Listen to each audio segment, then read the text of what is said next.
보죠. 스웨덴전 승리를 위해서 팀 전체가 몸부림치고 있다. 월드컵 대표팀 신태용 감독이 어제 밝힌 포부입니다. 드디어 오늘 밤 9시입니다. 우리 월드컵 대표팀 스웨덴과의 조별리그 1차전 펼치는데요. 16강을 바란다면 오늘 경기는 반드시 이겨야 됩니다. 우리도 스웨덴을 반드시 이겨야 되고 스웨덴도 우리를 반드시 이겨야 됩니다. 이게 보통 경기가 아닙니다.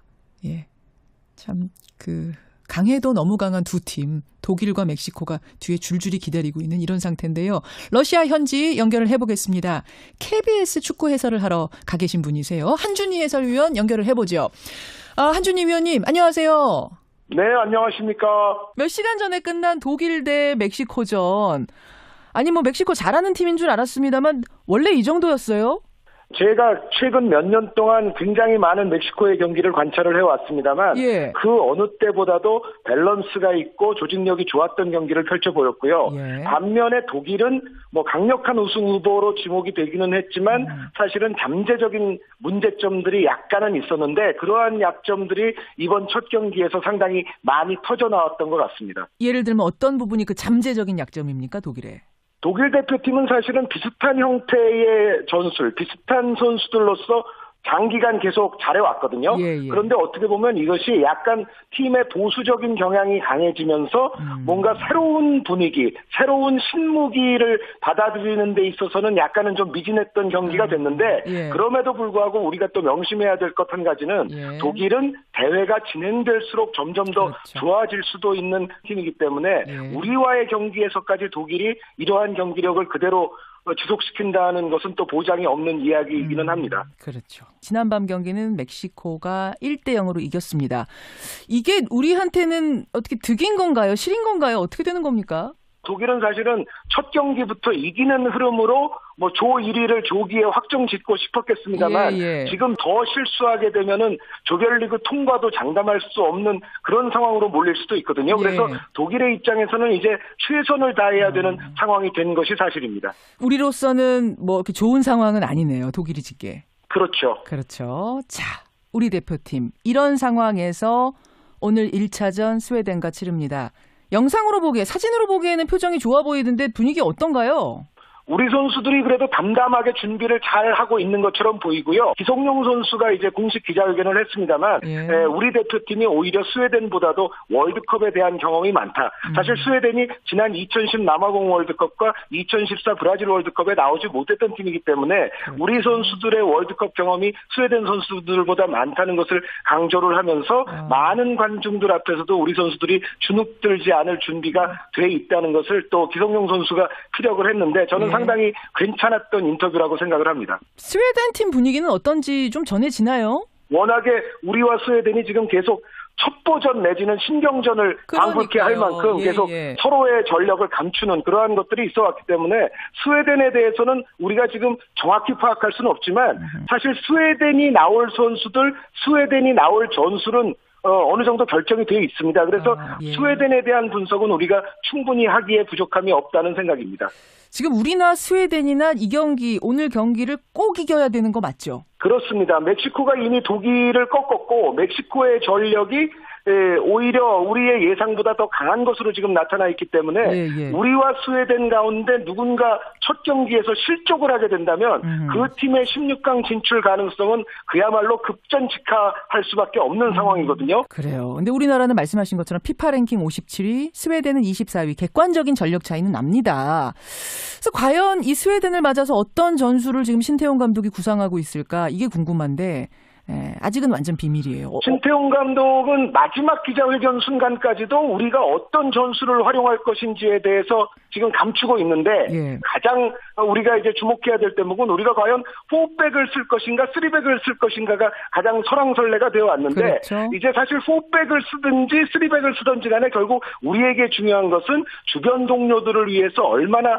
성실하게 커버 플레이를 해주고 또 공격진에 있는 선수들도 얼마나 빨리 내려와서 수비진을 도와줄 도와줄 수 있을 것인지, 3백과 4백 이전에 좀 더 중요한 것은 역시 이렇게 성실한 플레이, 조직력을 갖추는 플레이, 이러한 것들이 얼마나 잘 지켜질 수 있을지에 오히려 더 주목을 해보시면 좋을 것 같습니다. 특별히 주목해야 될 선수라면은 누구라고 보세요? 우리 대표팀 같은 경우는 결국은 뭐 손흥민 선수, 기성용 선수에게 주목이 안 갈 수는 없겠습니다. 손흥민 선수는 자타가 공인하다시피 대한민국이 갖고 있는 가장 뭐 첨단 무기라고 해야 될 것 같고요. 그렇죠. 그리고 전체 팀이 잘 돌아갈 수 있도록 역시 볼 배급을 해줘야 되는 선수는 기성용 선수이기 때문에 이 두 선수는 당연히 우리의 중심 선수들이고 잘해야 되지만 사실은 축구는 오늘 멕시코 경기도 보셨듯이 사실 이 한두 명의 선수만으로 잘 될 수 있는 것은 아닙니다. 멕시코가 독일을 거꾸로 트리는 장면에서 멕시코의 11명의 모든 선수들이 성실하고 톱니바퀴처럼 조직적으로 움직였기 때문에 결국은 좋은 경기를 할 수가 있었고 정말? 강팀을 거꾸로 트릴 수가 있는 것이었거든요. 그래서 우리도 손흥민, 기성용 선수에게 너무 의지하는 것보다는 주변 선수들이 모두 톱니바퀴처럼 움직이는 그러한 모습을 보여줘야만이 스웨덴을 넘을 수가 있을 것 같습니다. 지금 분위기 좋다고 하셨고 신태용 감독도 담담하게 하면 이길 수 있다 이런 의연한 자신감도 보이고 있고 그래서 좀 기대를 합니다만 계속 마음속에 걸리는 게 지난평가전이었어요. 지난평가전. 결과가 꽤 안 좋았는데 근데 신태용 감독이 그때 뭐라고 했냐면 트릭이라고 보면 됩니다. 이런 말을 했단 말입니다. 트릭. 그거 일부러 져줬다는 얘기인데 이게 그렇게 하기도 하나요? 이 현대 축구에 있어서의 어떤 정보전의 중요성은 아까도 말씀드렸다시피 뭐 굉장히 중요하죠. 그래서 과연 이제 신태용 감독이 그 당시에 했던 이야기가 정말 트릭인지 아니면 트릭의 트릭인지 아니면 트릭이 사실상 없었는지 저의 뭐 개인적인 바람은 트릭이 정말로 있어서 특히 세트 플레이나 이런 쪽에 좀 전술이 실제로 스웨덴전에서 드러났으면 하는 바람이 마음 깊은 곳으로부터 저도 갖고 있습니다. 저도 그렇습니다. 저도 그런데 한준희 위원님 단도직입적으로 질문 드릴게요. 스웨덴전 승리 가능성 어느 정도나 보세요? 저는 스웨덴전은 우리가 이길 수 있는 가능성은 뭐 냉정하게 말씀드리자면 한 30%에서 35% 정도의 승리 가능성을 보거든요. 그런데 이제 그럼에도 불구하고 우리가 지금 월드컵을 시작해서 며칠이 됐습니다만 지금까지 모든 조에서 나타났던 상황들이 약체로 지목됐던 팀들이 강팀으로 지목됐던 팀들을 꺾거나 비기거나 혹은 괴롭혔습니다. 뭐 한 골차 정도로 지더라도 좋은 경기를 하고 있거든요. 이것은 어떻게 보면 우리 대표팀도 좀 사기가 오를 수 있는 원동력이 될 수도 있을 것 같습니다. 우리라고 뭐 스웨덴을 넘지 못할 소냐라는 생각을 좀 선수들이 했으면 좋겠다는 생각이 들고요. 실제로 축구라는 스포츠 종목은 모든 스포츠 종목을 통틀어서 약팀이 강팀을 잡을 수 있는 확률이 또 가장 높은 경기이기도 합니다. 그래서 공은 둥그니까 굉장히 더 좋은 결과가 나오기를 저도 마음 깊은 곳으로부터 바라고 있습니다. 저도 그 부분에 주목합니다. 이번에 이변들이 많아요. 약체들이 잘해요. 뚜껑 막상 열어보니까 너무 잘해요. 이 기운이 우리에게도 이어지기를. 지금 저 축구 해설본 듣는 줄 알았어요. 굉장히 설레 계세요. 네, 감사합니다. 해설 잘해주시고요. 뜨겁게 응원하겠습니다. 감사합니다. 고맙습니다. 러시아 현지에 지금 KBS 해설을 하러 가셨죠? 한준희 해설위원이었습니다. 맞아서 어떤 전술을 지금 신태용 감독이 구상하고 있을까? 이게 궁금한데 아직은 완전 비밀이에요. 신태용 감독은 마지막 기자회견 순간까지도 우리가 어떤 전술을 활용할 것인지에 대해서 지금 감추고 있는데 가장 우리가 이제 주목해야 될 대목은 우리가 과연 4백을 쓸 것인가 3백을 쓸 것인가가 가장 설왕설래가 되어 왔는데 이제 사실 4백을 쓰든지 3백을 쓰든지 간에 결국 우리에게 중요한 것은 주변 동료들을 위해서 얼마나 성실하게 커버 플레이를 해주고 또 공격진에 있는 선수들도 얼마나 빨리 내려와서 수비진을 도와줄 수 있을 것인지 3백과 4백 이전에 좀 더 중요한 것은 역시 이렇게 성실한 플레이, 조직력을 갖추는 플레이 이러한 것들이 얼마나 잘 지켜질 수 있을지에 오히려 더 주목을 해보시면 좋을 것 같습니다. 특별히 주목해야 될 선수라면은 누구라고 보세요? 우리 대표팀 같은 경우는 결국은 뭐 손흥민 선수, 기성용 선수에게 주목이 안 갈 수는 없겠습니다. 손흥민 선수는 자타가 공인하다시피 대한민국이 갖고 있는 가장 뭐 첨단 무기라고 해야 될 것 같고요. 그리고 전체 팀이 잘 돌아갈 수 있도록 역시 볼 배급을 해줘야 되는 선수는 기성용 선수이기 때문에 이 두 선수는 당연히 우리의 중심 선수들이고 잘해야 되지만 사실은 축구는 오늘 멕시코 경기도 보셨듯이 사실 이 한두 명의 선수만으로 잘 될 수 있는 것은 아닙니다. 예. 멕시코가 독일을 거꾸로 트리는 장면에서 멕시코의 11명의 모든 선수들이 성실하고 톱니바퀴처럼 조직적으로 움직였기 때문에 결국은 좋은 경기를 할 수가 있었고 정말? 강팀을 거꾸로 트릴 수가 있는 것이었거든요. 예. 그래서 우리도 손흥민, 기성용 선수에게 너무 의지하는 것보다는 주변 선수들이 모두 톱니바퀴처럼 움직이는 그러한 모습을 보여줘야만이 스웨덴을 넘을 수가 있을 것 같습니다. 지금 분위기 좋다고 하셨고 신태용 감독도 담담하게 하면 이길 수 있다 이런 의연한 자신감도 보이고 있고 그래서 좀 기대를 합니다만 계속 마음속에 걸리는 게 지난 평가전이었어요. 지난 평가전. 결과가 꽤 안 좋았는데 근데 신태용 감독이 그때 뭐라고 했냐면 트릭이라고 보면 됩니다. 이런 말을 했단 말입니다. 트릭. 그 일부러 져줬다는 얘기인데 이게 그렇게 하기도 하나요?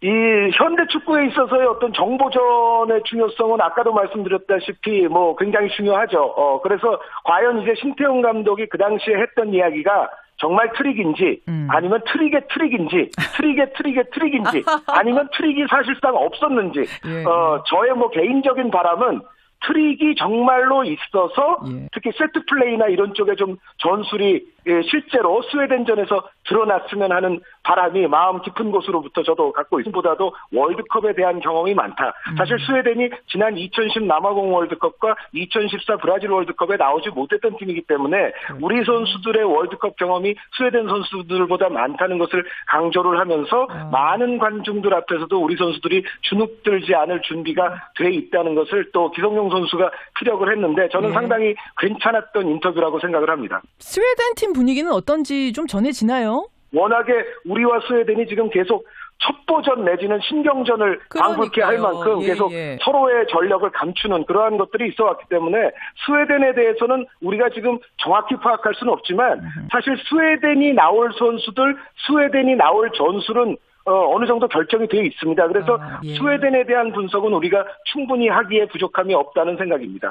지금 우리나 스웨덴이나 이 경기, 오늘 경기를 꼭 이겨야 되는 거 맞죠? 그렇습니다. 멕시코가 이미 독일을 꺾었고 멕시코의 전력이 오히려 우리의 예상보다 더 강한 것으로 지금 나타나 있기 때문에 우리와 스웨덴 가운데 누군가 첫 경기에서 실족을 하게 된다면 그 팀의 16강 진출 가능성은 그야말로 급전직하할 수밖에 없는 상황이거든요. 그래요. 근데 우리나라는 말씀하신 것처럼 피파 랭킹 57위, 스웨덴은 24위. 객관적인 전력 차이는 납니다. 그래서 과연 이 스웨덴을 전술 비슷한 선수들로서 장기간 계속 잘해왔거든요. 그런데 어떻게 보면 이것이 약간 팀의 보수적인 경향이 강해지면서 뭔가 새로운 분위기, 새로운 신무기를 받아들이는 데 있어서는 약간은 좀 미진했던 경기가 됐는데 그럼에도 불구하고 우리가 또 명심해야 될 것 한 가지는 독일은 대회가 진행될수록 점점 더 좋아질 수도 있는 팀이기 때문에 우리와의 경기에서까지 독일이 이러한 경기력을 그대로 지속시킨다는 것은 또 보장이 없는 이야기이기는 합니다. 그렇죠. 지난밤 경기는 멕시코가 1-0으로 이겼습니다. 이게 우리한테는 어떻게 득인 건가요? 실인 건가요? 어떻게 되는 겁니까? 독일은 사실은 첫 경기부터 이기는 흐름으로 뭐 조 1위를 조기에 확정 짓고 싶었겠습니다만 지금 더 실수하게 되면은 조별리그 통과도 장담할 수 없는 그런 상황으로 몰릴 수도 있거든요. 그래서 독일의 입장에서는 이제 최선을 다해야 되는 상황이 된 것이 사실입니다. 우리로서는 뭐 이렇게 좋은 상황은 아니네요. 독일이 짓게. 그렇죠. 그렇죠. 자, 우리 대표팀 이런 상황에서 오늘 1차전 스웨덴과 치릅니다. 영상으로 보기에, 사진으로 보기에는 표정이 좋아 보이던데 분위기 어떤가요? 우리 선수들이 그래도 담담하게 준비를 잘 하고 있는 것처럼 보이고요. 기성용 선수가 이제 공식 기자회견을 했습니다만 우리 대표팀이 오히려 스웨덴 보죠. 스웨덴전 승리를 위해서 팀 전체가 몸부림치고 있다. 월드컵 대표팀 신태용 감독이 어제 밝힌 포부입니다. 드디어 오늘 밤 9시입니다. 우리 월드컵 대표팀 스웨덴과의 조별리그 1차전 펼치는데요. 16강을 바란다면 오늘 경기는 반드시 이겨야 됩니다. 우리도 스웨덴을 반드시 이겨야 되고 스웨덴도 우리를 반드시 이겨야 됩니다. 이게 보통 경기가 아닙니다.